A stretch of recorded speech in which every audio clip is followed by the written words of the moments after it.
जैसे साहबी रसूल हजरत सैयदना उब्बान बिन मालिक रज़ी अल्लाह तआला हुज़ूर अलैहि सलाम को कहाँ लेकर गए, या रसूल अल्लाह मेरे घर पर चलिए, नमाज पढ़े उस जगह पर, ताकि हम भी क्या है, मैं भी उस जगह पर नमाज पढ़ूं। अब एक और हदीस मुबारका में आया, शायद आपने सुनी हो ना, हुज़ूर अलैहि सलाम ने फरमाया कि अपने घरों को कब्रिस्तान न बनाओ, बल्कि क्या घरों के अंदर भी नमाज पढ़ लिया करो। ये नबी करीम सल्लल्लाहु अलैहि वसल्लम की हदीस मुबारक है। हुज़ूर अलैहि सलाम ने फरमाया कि अपने घरों को कब्रिस्तान न बनाओ, बल्कि क्या वहां पर भी नमाज पढ़ लिया करो। अब इससे उलमा क्या फरमाते हैं, फर्ज नमाज नहीं, फर्ज नमाज नहीं, बल्कि क्या है, फर्ज नमाज मस्जिद में पढ़ना वाजिब है, लाजमी है। अब घरों में नमाज पढ़ो, इसके बारे में उलमा ये फरमाते हैं कि जो ये पुख्ता इरादा रखता है ना, अगर कोई हो चोर सिर्फ फर्ज नमाज पढ़ के, ये है सुन्नत और मुस्तहबात नवाफिल जो है ना, आपने फर्ज मस्जिद में पढ़ लिया, अब नफिल और सुन्नत है आप घर जाकर पढ़े, क्यों घर में भी अल्लाह की रहमत हो, घर में भी मस्जिद की यानी तरह नमाज पढ़े तो अल्लाह की रहमत हासिल होगी, वहां पर भी पढ़े। लेकिन उलमा फरमाते हैं अगर किसी को पूरा यकीन है ना, अगर मैं मस्जिद से निकल गया और घर में जाकर नमाज नहीं पढ़ूंगा,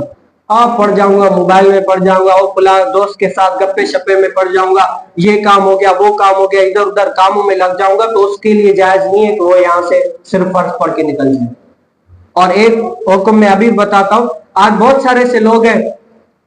आपको पता है अगर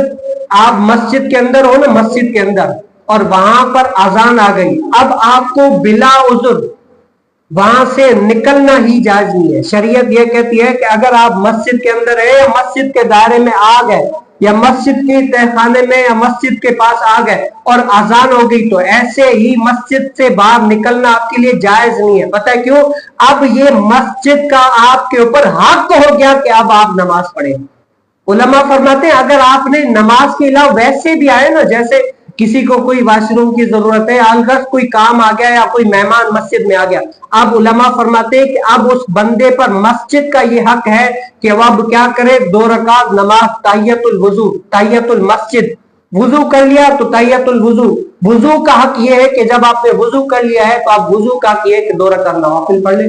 मस्जिद में वैसे ही आ गए तो अब मस्जिद का हक ये है कि 2 रकात नफिल नमाज पढ़ ले। और इसी तरीके से अगर अजान हो गई तो अब अजान होने के बाद बिला उज़्र,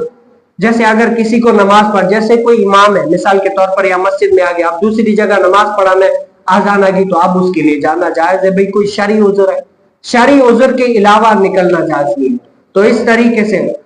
अलगर्ज कहने का मतलब, नमाज अगर पढ़नी है ना,